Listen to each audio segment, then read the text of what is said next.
Bonjour à tous et bienvenue dans ce nouvel épisode des interviews Scale to Sell. Aujourd'hui, j'ai pas un invité, j'ai deux invités, Raphaël et Lior. Salut les gars. Bonjour. Salut. Bon, aujourd'hui, on va parler d'immobilier. C'est le deuxième ou troisième épisode où c'est un des sujets centraux. Ça va être même le quatrième, si je dis pas de bêtises. On va commencer par vous laisser vous présenter. Allez. Moi, c'est Raphaël Pardo, cofondateur de la société Investir dans l'ancien. Du coup, on a monté la boîte il y a 6 ans avec Lior, mon frère jumeau. Et vas-y, je te laisse te présenter, Lior. Donc moi c'est Lior Pardo, cofondateur de la société Investissement dans Chien. Donc on a monté une société d'investissement locatif clé en main. On propose à des particuliers d'investir dans l'immobilier ancien partout en France, tout type de classes d'actifs à partir de 100 000 euros. Alors, qui sont vos clients? Comment vous les recrutez? Et puis, comment on entreprend avec son frère jumeau? C'est un peu un des grands sujets qu'on va aborder aujourd'hui. Comment on rentre en contact et comment on fonctionne? Nous, on a une plateforme d'investissement. Donc, nos clients, on les rencontre principalement par échange. Ils prennent rendez-vous et après, on va leur proposer des projets clés en main. Et nos clients, ce sont soit des personnes qui résident en France ou soit des non-résidents. Donc, on a aussi des personnes qui vivent à l'étranger, beaucoup en Angleterre ou en Suisse. Et après, on va les accompagner sur le projet clé en main. Comment vous êtes venu à cette idée, en fait? Qu'est-ce qui fait qu'un jour, vous êtes dit: «On va, monter une société spécialisée dans l'investissement dans l'ancien»? Alors, on avait travaillé, Raphaël et moi, dans différentes structures dans l'immobilier. On avait travaillé, enfin moi pour ma part, j'avais travaillé dans un fonds d'investissement et j'étais asset manager.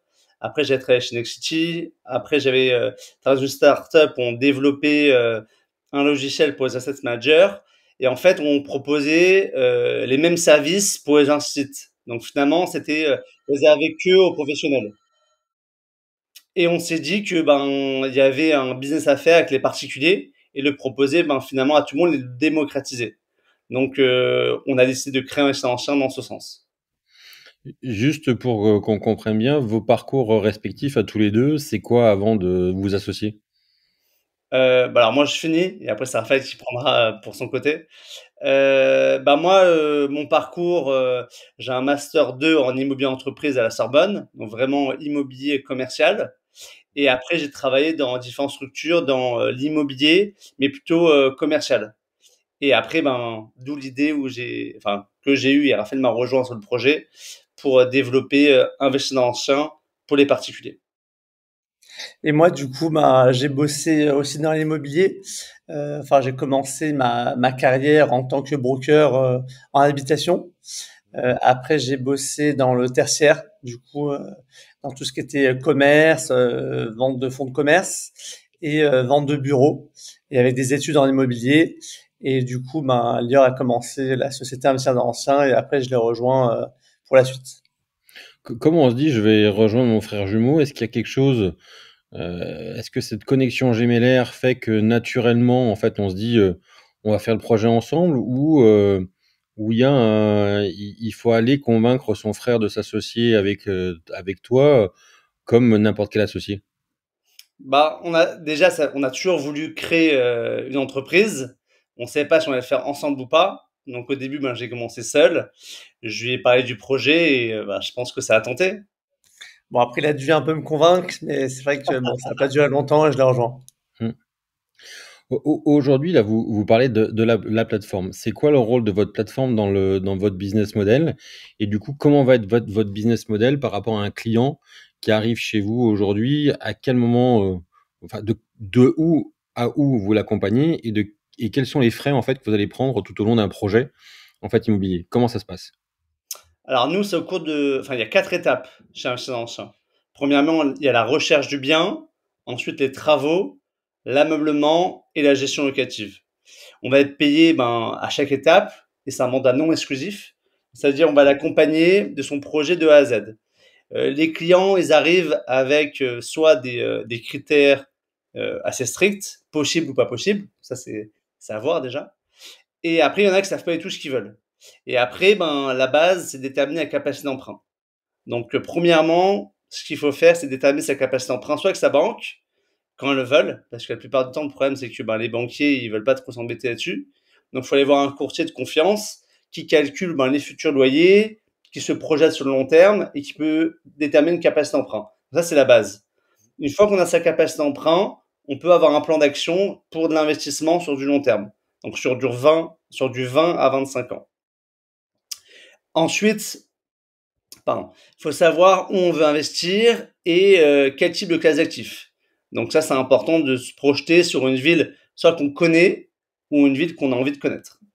Et ensuite, sur une classe d'actifs intéressante. Donc ça va être de la colocation, de l'habitation, du Airbnb, des locaux commerciaux, un immeuble de rapport. Donc c'est important d'avoir des objectifs. Et après, la rentabilité en question. Donc plutôt un projet en cœur de ville, proche d'un cœur de ville, ou bien un peu plus excentré pour avoir plus de rentabilité. Nous, notre particularité chez Investisseurs Anciens, on essaie de proposer des projets à minima autofinancés. C'est-à-dire que les loyers vont couvrir tous les frais et le crédit. Au moins, le client mettra juste de l'apport, en général 10-15%, et sera autofinancé. Aujourd'hui, tu nous as parlé du fait que vos clients venaient de divers horizons. Mais du coup, les biens que vous avez sourcés et que vous sourcez et que vous mettez en place, vous intervenez dans quelle ville? Alors du coup, on va sourcer des biens partout en France, dans toutes les grandes villes de France généralement. Donc en fait, on va analyser des biens avec notre réseau dans toute la France. Donc voilà, si on a des recherches d'un client qui va dire moi je veux une colocation avec tant de rentabilité, on va dire voilà, on peut te proposer par exemple des villes du sud, des villes du nord, à l'est ou à l'ouest. Si ça l'intéresse, on va se diriger vers ces villes-là. Et aujourd'hui, comment on va faire pour chasser dans toutes ces villes? On a des chasseurs locaux qui vont nous sourcer des biens et nous avertir sur ces biens qui vont arriver, qui sont hors marché, ou même des biens qui sont hors marché qui vont traîner, qu'on pourra négocier. Et du coup, c'est des agents avec qui on a l'habitude de travailler, des chasseurs qui nous connaissent et qui vont nous partager ces offres en off-market ou des biens qui ont traîné sur le marché qu'on pourra pouvoir négocier à un bon prix pour avoir de la rentabilité et créer de la valeur. Juste, du coup, il y a presque un empilement de prestataires. Comment vous vous assurez que tout le monde gagne bien sa vie et que vous gagnez bien votre vie en fait dans cette approche-là quand il y a différents partenaires qui vont chercher pour vous et qu'en même temps un client peut pas supporter un surcoût particulier? Alors du coup, chaque dépense, pour le client, du coup, de son côté, tout est détaillé sur notre marketplace et dans les reportings qu'on va partager. Donc ça, c'est totale transparence sur tous les coûts et sur son budget global. Donc là, pour répondre à cette question, il sait où il va quand il se lance dans un projet. Et après, nous, de notre côté, du coup, tout est déjà cadré niveau honoraire et les parts de gâteau de chacun. Du coup, pour le chasseur, l'agent immobilier, il a directement sa commission, du coup, quand il partage un bien. Et après, nos chasseurs, ils ont des commissions, des rétrocessions de notre côté via investir dans l'ancien. Tout ça est déjà cadré. Donc, on sait déjà où on va avant de présenter un projet et sur toutes les dépenses à venir. Surtout contractueux avec les mêmes prestataires et par zone, on a toujours les mêmes artisans, on a même une société de travaux en interne. Donc tout est bien calibré dès le début et c'est fixe. Donc il n'y a pas d'aléas et c'est une stratégie gagnant-gagnant pour tout le monde. Surtout, c'est des gens de confiance aussi. Parce que c'est des gens, on a l'habitude de travailler avec eux. On les a rencontrés, littéralement, on se déplace physiquement à chaque fois dans chaque ville pour rencontrer les partenaires. Et on sent que voilà, humainement ça va. Aussi, ils ont le bon réseau. Et à ce moment-là, on signe notre contrat d'apporteur d'affaires ensemble et on cherche pas de faire une affaire ensemble, mais des affaires sur le long terme. Donc du coup, c'est comme ça qu'on arrive à être transparent des deux côtés. Et voilà, ça fait 6 ans qu'on fonctionne comme ça et on arrive à avoir de plus en plus de gens qui viennent bosser avec nous et qui restent fidèles sur les biens qu'ils envoient. Et on continue voilà, comme ça à chercher des biens et à travailler sur les travaux et toute la suite. C'est un peu une petite limite à la croissance de devoir vous déplacer dans chacune des villes. Comment vous rentabilisez chacun de ces développements-là? Alors, c'est une bonne question. Déjà, c'est qu'on a ouvert les villes, on s'est déplacé. Et après, on a des responsables par ville. Mais quand on fait un nouveau deal dans une nouvelle ville, on se déplace avec Raphaël pour rencontrer les partenaires, pour connaître les zones et pas aller n'importe où. C'est là où on veut dire, dès le début, on va sur le terrain pour pas faire n'importe quoi et proposer vraiment un projet qu'on connaît avec Raphaël et pas aller tester n'importe quoi. Donc ça permet de connaître les villes et après, une fois qu'on connaît, là, on peut aller plus vite et il y a plus de frein à la croissance parce que on connaît les partenaires sur place, on connaît les agents et on peut scaler. C'est quoi les villes dans lesquelles vous avez le plus de projets? Alors, il y a eu des modes et après, il y a eu aussi des changements avec les DPE, l'encadrement de loyer. Mais jusqu'à présent, les villes où on a été énormément à Lille. Maintenant, ça s'est freiné. Paris, ça reprend depuis un an. Et en Île-de-France, on fait pas mal de projets. Rouen, Le Havre, c'est des villes qui marchent très bien actuellement. Et tout ce qui est Côte d'Azur, Marseille, ça marche très bien. Là, on peut faire tout type de projet, des colocations. Il y a des endroits où le Airbnb fonctionne, mais maintenant, ça s'est quand même complexifié avec les restrictions. Donc, faut faire attention. Saint-Étienne, ça marche bien pour les petits projets. Donc, on va s'adapter en fonction du cahier des charges de nos clients, mais globalement, il y a pas mal de villes où on va. Et ça change en fonction des années, parce que le marché a beaucoup changé ces dernières années. Bordeaux, la côte ouest, vous êtes présent aussi? Ouais, il y a d'autres villes encore. On va Perpignan, Narbonne, Béziers, tout ce qui est zone frontalière avec la Suisse, la région de Bordeaux aussi. Mais bon, après, faut pas chercher de la rentabilité là-bas. Enfin, Bordeaux même. Voilà, toutes ces villes-là, on y va. En Bretagne aussi. On a été en plus, on a de plus en plus. Donc voilà, il nous reste encore des régions à travailler un peu plus. Mais aujourd'hui, on a quand même l'avantage d'avoir le réseau national dans toutes les grandes villes de France. Et voilà, le but, c'est vraiment de s'implanter dans chaque ville, d'avoir les bons partenaires et trouver les meilleurs biens au bon moment pour pouvoir les partager avec création de valeur et rentabilité. Qu'est-ce qui vous a poussé à un moment ou à un autre à avoir la société de travaux en interne? Et est-ce que vous ne faites appel qu'à cette société-là en fonction des chantiers? Alors voilà, le but, c'était quand même d'être porteur du projet pour nos clients. Enfin,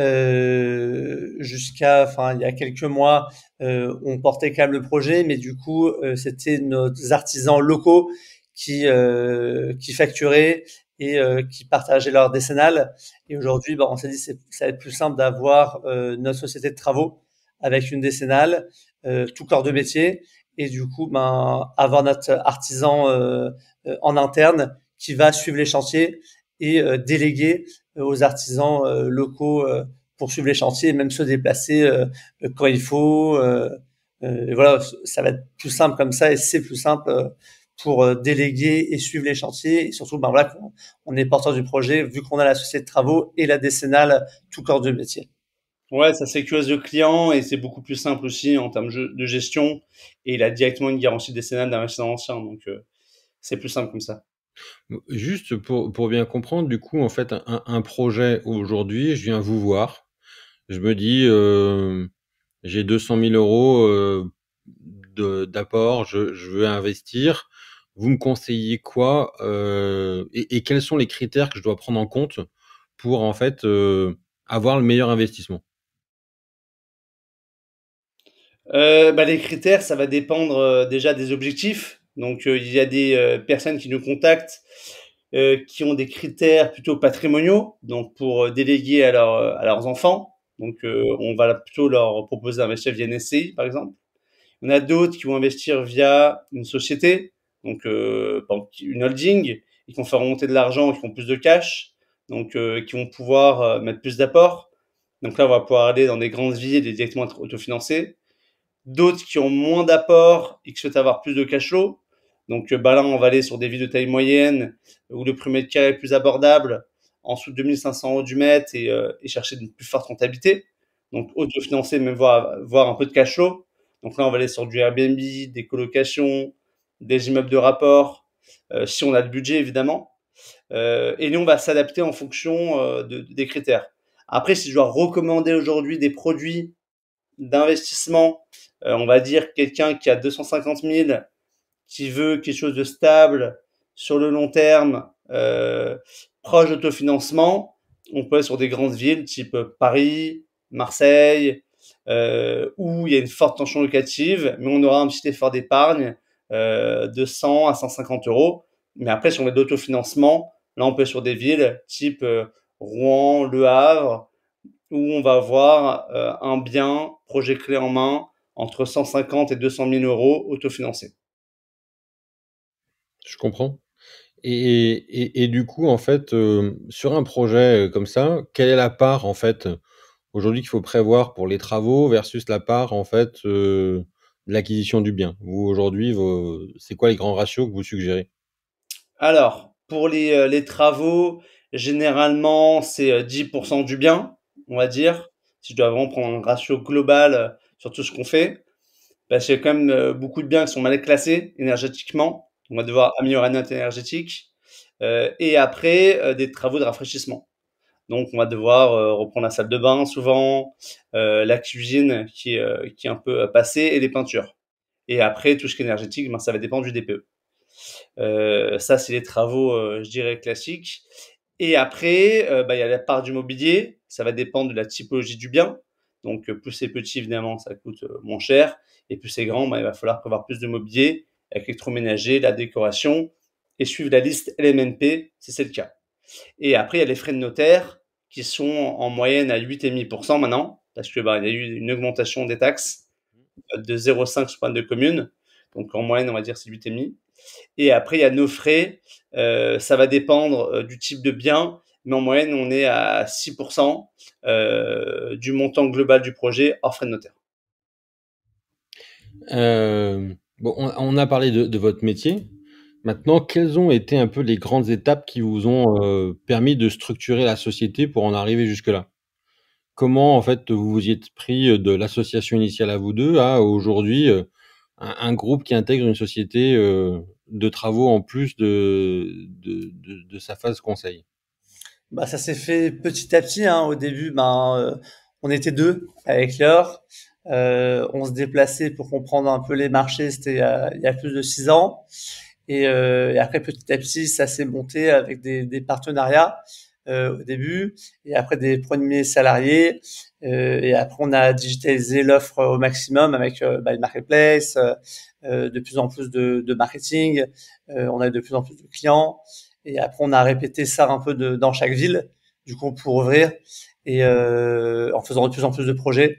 Et voilà comment on a augmenté de plus en plus aujourd'hui, sur 6 ans. Et au Votre, début, quand on a démarré, on est passé par un incubateur.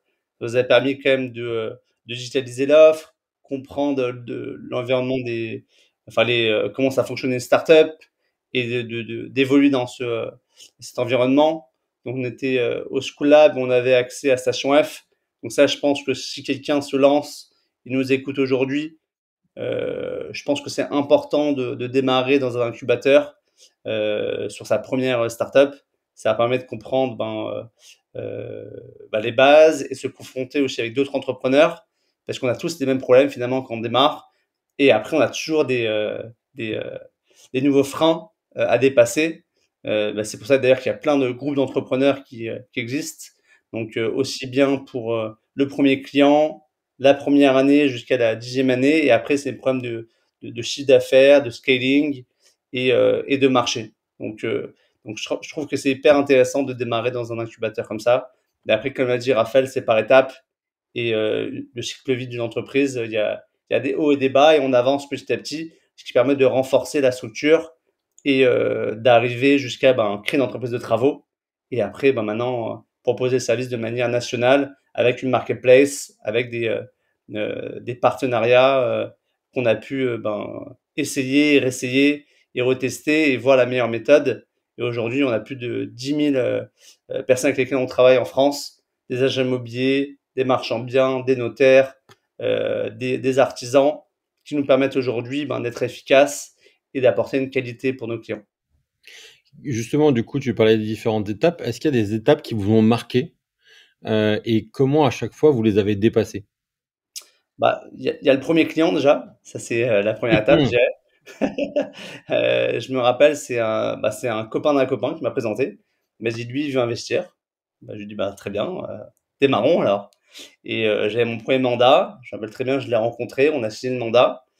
et il m'a expliqué c'est que ça de recherche et on a tout fait à la main parce que on n'avait pas on avait un premier tableau Excel, on n'avait même pas de CRM, on avait un site web qu'on avait fait nous-mêmes sur Wix.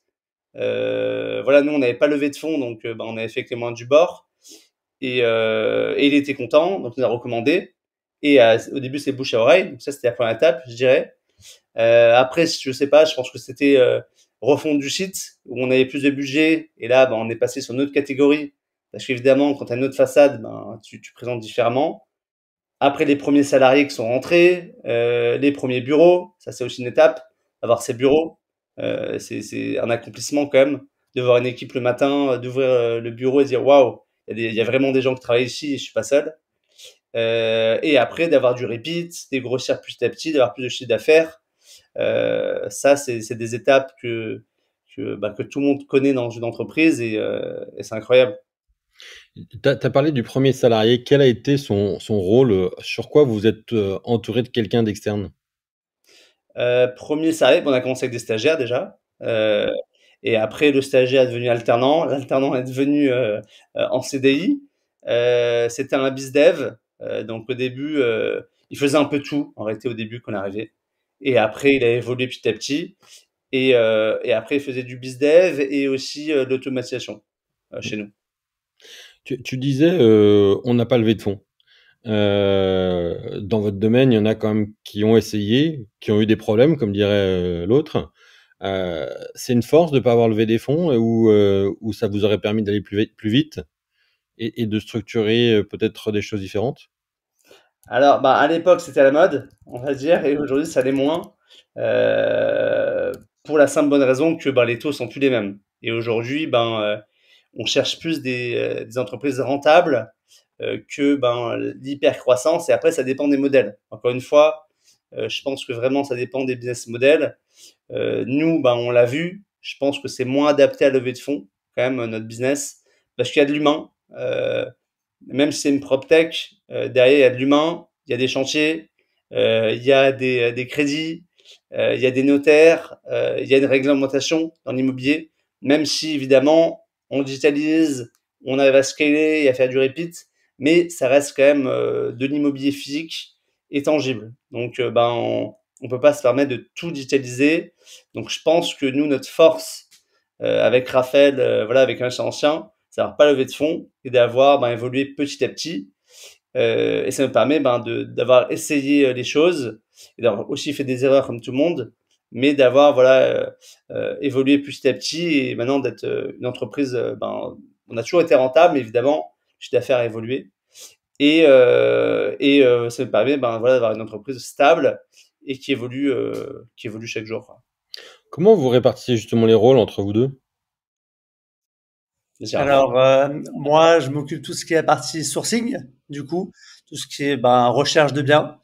Du coup, moi, je vais piloter les analystes en interne qui vont vérifier les biens des chasseurs ou même chasser aussi dans leur temps libre des biens intéressants avec via nos partenaires. Donc, du coup, on a pas mal de monde avec qui on a bossé aujourd'hui qui vont nous partager des biens off-market avant publication. Donc tout ça, c'est quand même pas mal de données à gérer et pas mal de calls pour avoir toutes les informations nécessaires pour pouvoir les partager. Je vais m'occuper aussi de tout ce qui est de la partie travaux. Donc du coup, de maintenant notre salarié qui va gérer les chantiers et qui lui va vérifier les chantiers de nos partenaires, du coup partout en France. Donc du coup, voilà, ça fait pas mal de taf. Et Lior, maintenant à toi d'expliquer ta partie. Et moi, ma partie, ça va être tout ce qui est business, donc les échanges avec les clients et le suivi. Donc moi, je vais travailler avec les bizdev et je vais aussi faire les calls avec eux pour satisfaire leur projet et comprendre leurs recherches du début jusqu'à la fin. Je vais aussi m'occuper de la partie marketing avec les patients internes et aussi les prestataires. Donc tout ce qui est SEO, SIA, campagne marketing. Et après, tout ce qui est développement de la tech. Ça, on se répartit, je dirais, à 50-50 avec Raphaël quand même. Parce que parfois, c'est quand même assez costaud. Mais voilà, on a des grosses journées, on s'ennuie pas.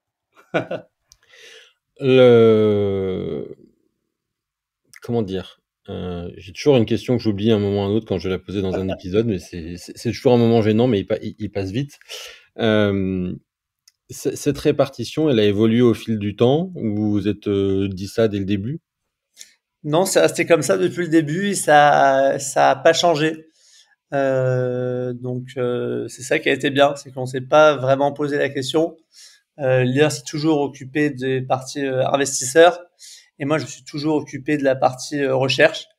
Voilà, au début je cherchais seul mes biens et je me déplaçais. Et Lior il allait rencontrer les clients directement. Et c'est assez comme ça. Et après ça a grossi bien sûr avec des équipes, mais ça a continué comme ça. Bon, on peut parler de votre marketing. Vous avez structuré une chaîne YouTube pour justement expliquer une partie de votre métier et les différentes villes. Comment vous en êtes arrivé à mettre ça en place? Et aujourd'hui, de quelle façon ça vous génère soit de la notoriété, soit des clients? Du coup, c'était pour expliquer un peu ce qu'on faisait au quotidien à nos clients et nos prospects. Parce que c'est vrai que quand on explique au téléphone, parfois ils s'imaginent d'autres choses. Voilà, on voulait montrer en vrai ce qu'on fait exactement. Donc, on gère les travaux, on vient rencontrer l'artisan quand il a tout cassé, pendant la partie travaux et on lui demande des modifications, et après travaux, ou sinon même quand on se bat dans des villes et on va rencontrer des agents. Voilà le quotidien qu'on a vécu depuis 6 ans pour euh, pour monter la boîte et le quotidien que nos équipes ont aujourd'hui pour que chaque projet se passe bien et aille jusqu'au bout dans les meilleurs délais pour voilà à la fin le louer et avoir un bon locataire stable. Votre ambition aujourd'hui avec Investir dans l'ancien, c'est d'aller jusqu'où? Sky's the limit. Il n'y a Non, pas vraiment de limite aujourd'hui, ouais. ce qu'on veut, c'est encore évoluer. Voilà, toujours proposer des projets intéressants pour nos clients et avoir de la reco, parce que c'est quand même le plus important dans nos métiers. Et voilà, évoluer petit à petit vers plus de transactions, se développer toujours en France. Et après, on verra, ça se passe bien peut-être d'autres villes, même d'autres pays, je veux dire. Ouais. Mais pour le Parce que moment, il y a il y a une- quand même pas mal de choses à faire en France. En ouais, fait, le marché a bien évolué, enfin, il a bien changé ces dernières années. Donc, on est passé de taux à 1 à plus de 3% en quelques mois. Et c'est vrai que l'immobilier, ce qui est bien, c'est que ça bouge. On sait que, vu le marché, on essaie de s'adapter au maximum avec un investisseur ancien et on a quand même réussi à avoir de la croissance et jamais de décroissance dans toutes ces années. Donc, le but, c'est continuer sur cette ligne-là. Après, accélérer quand on pourra, mais continuer notre croissance, continuer des partenariats un peu partout en France et déjà gérer de manière nationale vraiment chaque petit recoin, même si aujourd'hui on gère chaque grand département, mais après voilà augmenter chaque ville et avoir voilà des prestataires vraiment dans chaque grande ville et petite ville après de France. Aujourd'hui, votre business model, à part la gestion locative, il n'est pas très récurrent. Comment justement vous travaillez le fait que il y a du referral, il y a des clients qui réinvestissent? Est-ce que vous avez des programmes spécifiques pour justement qui sont déjà passés, des gens qui sont déjà passés par vous pour un premier investissement? Ça se passe comment en fait? Alors, on a, on va dire du repeat parce que si les clients sont intéressés, ils ont des capacités d'emprunt, généralement ils reviennent. Après, c'est sûr que c'est pas du recurring tous les mois comme un abonnement, mais voilà, si les clients sont intéressés, ils vont revenir pour faire un deuxième, troisième, voire quatrième. On a déjà eu le cas. Projet investissement. Après, c'est cycle long, donc le temps que le projet soit fini, ils reviennent. Voilà, ça peut prendre parfois 1 an ou 2 ans. Et après, on a aussi la revente des biens. Il y a des cycles. Et pour que les clients reviennnent, comme tu l'as demandé, des programmes, on a des problèmes de partenariat. Donc, quand un client va nous référencer, il va avoir des gains pour son projet investissement. Et donc voilà, on a la recommandation. Et après, notre marketing est fait pour trouver des personnes qui ont ce profil-là d'investisseurs qui rentrent dans le target de voilà, jeune investisseur qui souhaite se créer un patrimoine immobilier et qui a les capacités financières et le mindset pour le faire. Aujourd'hui, il y a combien d'investisseurs qui arrivent chez vous par la plateforme et combien d'investisseurs qui arrivent chez vous par le réseau? Parce que tu parlais beaucoup de clubs tout à l'heure. C'est 50-50, c'est du 80-20, ça se passe comment? Ouais, je dirais c'est 50-50.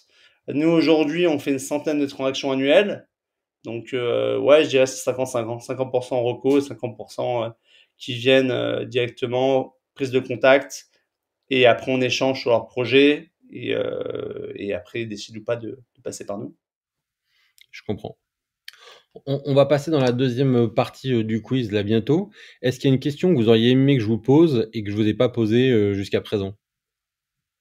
Mais en y pensant là, non. Peut-être je te dirai plus tard, moi. Ouais, non, j'ai rien en tête à ce moment. Si vous aviez pas entrepris ensemble, ça a été quoi un peu le profil idéal de l'associé que vous auriez été chercher chacun de votre côté pour vos aventures? C'est une bonne question parce que avant que Raphaël vienne, je cherchais un associé. Donc, au début, j'en ai parlé à des copains qui voulaient se lancer. Voilà, il y en a beaucoup qui ont réfléchi, d'autres peut-être qui voulaient après, je sais pas. Mais voilà, je pense que le profil que je cherchais, c'est quelqu'un qui avait envie de une aventure entrepreneuriale, donc prendre des risques, ça c'est important. Et quelqu'un qui a un peu, voilà, faut être un peu fou pour entreprendre au début, parce qu'on sait pas ce qui va se passer, on connaît pas forcément tous les rouages de l'entrepreneuriat, c'est des hauts et des bas, et après quelqu'un qui évidemment qui avait une première expérience dans l'immobilier, ou bien en finance, pour pouvoir avoir cette culture financière qui a un rapport avec l'immobilier. Ouais. Là, vous allez avoir droit d'utiliser un joker à la question que je vais vous poser, parce que c'est une question qui va pas forcément être facile, mais Raphaël, c'est quoi la qualité et le défaut de Lior en tant qu'associé? Et si on dit Joker, hein, on répond pas, c'est ça? Ouais, mais ça te fera Ah, pas avancer. les qualités, c'est qu'il lâche rien, hein, quand il faut aller jusqu'au bout, il trouvera des solutions. Même sur des métiers, on va dire, on n'est pas prédestiné. Par exemple, voilà, au début, le développement, il s'en est occupé. Le marketing, surtout le marketing au début, enfin, il connaissait un peu le marketing, mais il s'est lancé seul et il a appris seul pour faire avancer la boîte. Et son défaut, je sais pas, il peut être têtu un peu parfois, comme un peu moi, quand on lui dit que c'est pas bon, il continue à faire quelque chose et il perd un peu de temps. C'est la qualité d'entrepreneur, ça. Ah, ça peut être un défaut aussi parfois. Ouais, et toi, Lior, même exercice? Même exercice, pareil, je veux dire qu'il est têtu aussi. Mais bon, ça après, c'est quand on travaille en famille aussi. Le problème, c'est quand on se connaît trop en famille, il y a plus de limites, donc on peut tout se dire. Mais ce qui est bien et pas bien, ce qui permet aussi de durer dans. Enfin voilà, il y a des associations parfois qui marchent pas parce que il n'y a pas forcément de lien et de même goal. Là, c'est un business quand même familial. On peut comprendre certaines choses. Donc il y a de la bienfaisance, enfin de la bienveillance, pardon.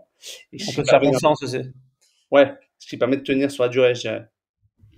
Comment vous séparez la vie de frère de la vie pro? Bon, on a des familles, on n'a pas le choix. Ça, je sais.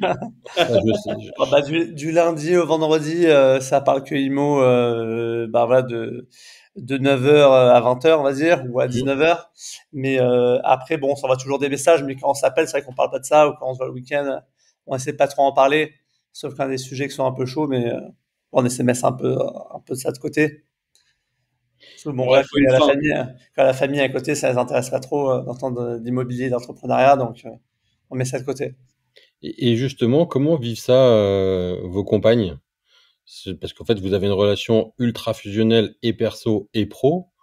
Comment on fait de la place à des personnes pour vivre à côté de vous et avec ce projet qui vous passionne et qui vous porte tous les deux?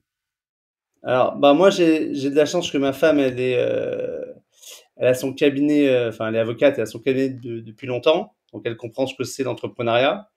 Après, voilà, on s'est mis des règles de plus en parler le soir ni le week-end, parce que bah, sinon, on parle tant de boulot et bon, c'est bien d'en parler bah, en semaine. On va dire, il y a des horaires de travail et après, faut couper, parce que sinon, il n'y a plus de limite, quoi. Moi, ça se passe bien quand même, hein. Même si ma femme est salariée, mais ça se passe bien. Elle comprend ce que c'est l'entrepreneuriat. Ça fait quand même 6 ans maintenant, donc bon, elle a l'habitude, hein. Elle sait qu'on peut répondre au téléphone tout le temps, le week-end, pendant les vacances, qu'on traite des mails tout le temps, mais ça va, on arrive à gérer quand même. Comme ça fonctionne, ça va. Ça fonctionnait pas, il y aura un problème. C'est Ouais. ça. Bon, on va passer au petit quiz improbable. La règle là aussi, c'est que vous avez un joker. Vous répondez chacun à votre tour à la question. On va commencer par une question simple, c'est vous êtes plutôt thé ou café? Thé, J'ai pas entendu. thé pour moi. Café. Bon, combien par jour de café? 2. Ça Moi, reste zéro. raisonnable. Et de thé du coup? Entre zéro et un. D'accord, donc très petit buveur d'excitant.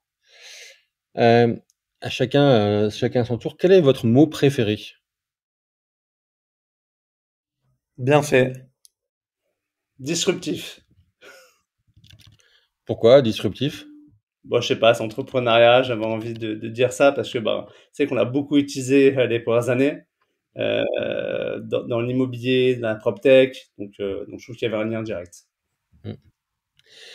Bon, si vous n'étiez pas associés tous les deux, avec quel super-héros ou héros de film vous aimeriez vous associer pour porter ce projet?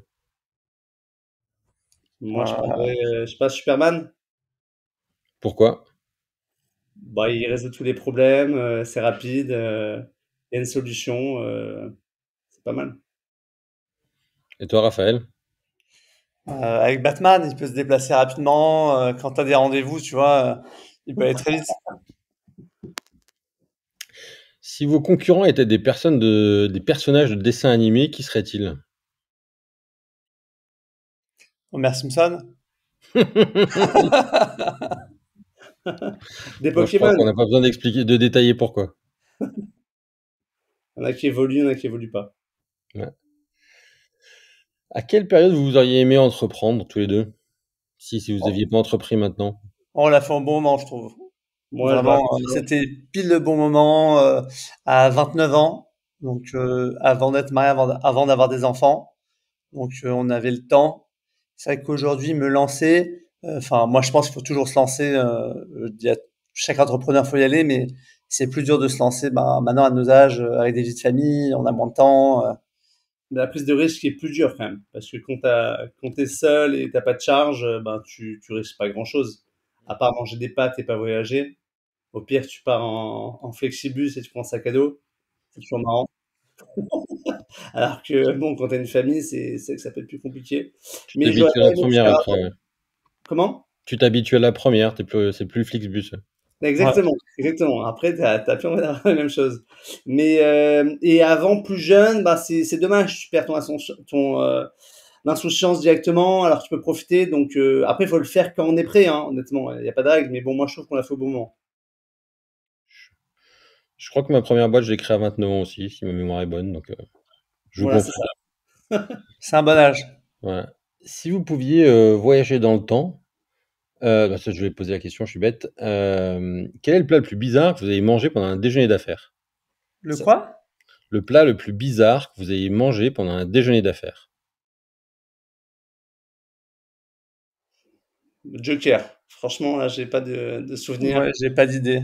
J'ai pas d'idée aussi. Est-ce que vous êtes plutôt au McDo ou au gastro? Les deux. Gastro. Alors, tu fais souvent des McDo, toi encore?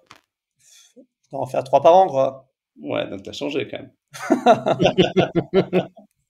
Gastro McDo. Du coup, est-ce que vous êtes plutôt lundi matin ou vendredi soir? Ça Bah, dépend des semaines. ça dépend des semaines. Quand t'es entrepreneur, enfin, moi, le lundi matin, je suis heureux, le vendredi soir aussi, hein. Moi, vraiment, ça dépend des semaines. Si t'as passé une bonne semaine, bah écoute, t'es satisfait de ton vendredi soir. Et si t'as pas passé une mauvaise semaine, tu te dis, faut mieux faire ce lundi matin. Dernière question. En fait, d'ailleurs, c'est une question. Vous partagez le même bureau ou pas? On a Non, le même bureau. Ah, on partage le même bureau. non. On n'a pas le même bureau. On est dans les mêmes bureaux, même espace, je veux dire, mais on Ouais. n'a pas la même porte, quoi. Ouais. Et du coup, quelle est la chose la plus étrange que vous ayez chacun dans votre bureau? Nous, c'est assez minimaliste, hein. Il n'y a pas grand-chose, hein. Ouais, moi, j'ai Très des épuré. caméras, enfin, caméra virtuelle, choses comme ça. D'accord. Euh, j'ai plein de notes de frais. Il n'y a pas de déco spécifique. Non, Non, c'est très épuré chez nous. Bon. non, c'est quelque chose qu'on devrait faire d'ailleurs. Ouais, d'ailleurs, on a des posters, des trucs à mettre. On les a jamais mis. Moi, j'ai Ça des fait boîtes un an. de posters. On a des boîtes de posters qu'on n'a jamais mis. Voilà. Bon, si des auditeurs souhaitent venir à votre rencontre, quel est le meilleur canal pour venir vers vous? Faut aller sur notre plateforme, investirdansien.fr, prendre rendez-vous et on échange directement, sur leur projet. Super. Et dernière question, qui est-ce que vous me recommandez d'inviter à votre place pour un prochain épisode? Joker. Ah, Joker aussi, parce que là, j'avais pas pensé. vous répondrez en off alors. On te dira en off, ouais, on va Ouais. réfléchir. De toute façon, Ouais. on te donne 2 réponses, le Ouais, plat et l'invité. super. Bon, écoutez, merci beaucoup et à très Merci bientôt. beaucoup. Merci Merci beaucoup beaucoup. François. À très bientôt.